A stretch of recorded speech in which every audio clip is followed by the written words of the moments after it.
In front of me is ZTE Blade V50 and today I would like to show you how you can connect it to printer. Start by opening settings and clicking on connected devices. Then choose connection preferences at the bottom and click on printing at the top. Now you can tap on default print service right away. And wait! Your device is looking for a printer. When it finds one, it will connect to it. If you wish to use a different service, disable this one first thanks to this switcher. Go back. Click on Add Service and download the best one for you.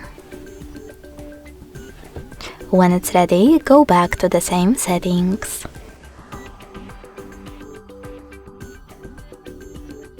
Then tap on your new service and wait again.